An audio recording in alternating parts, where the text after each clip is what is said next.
Gelme bayram gelme, sıkma canımı. Gelme bayram gelme, sıkma canımı. Gamlen dert alıptı dört bir yanımı. Dağıdıp saydarım, yıkıp sayıkanımı. Gelme bayram gelme, sıkma canımı. Her bayram gelende yüzümüz gülmez. Akar gözyaşımız kimseler silmez. İçimiz görmeyen yazımız bilmez. Gelme bayram gelme, sıkma canımı. Çıktım sabah erken mazarlar gezdim. Karalar giydim, cigerler ezdim. Mazarlar daşında adımı yazdım. Gelme bayram gelme, sıkma canımı.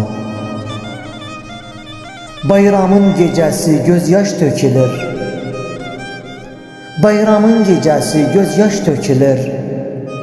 Yatmanam gecesin şafak sökülür. Çıktı rühler dönmez, birler bükülür. Gelme bayram gelme, sıkma canımı. Gelme bayram gelme, neyimiz kaldı? Bu gurbet bizleri dertlere saldı. Gitti bayram dadı, tek adı kaldı. Gelme bayram gelme, sıkma canımı. Gelme bayram gelme, düşüptü darım. Hasratlar çileler yok etti varım. Geçti günler dönmez oldu diyarım. Gelme bayram gelme, sıkma canımı. Her bayram günleri karlarda uzadı. Her bayram günleri karlarda uzadı. Ayrıldı dostlarım, kalmadı dadı. Eski bayramların tek kalmış adı. Gelme bayram gelme, sıkma canımı. Talla oğlu yazdı bayrama sözün.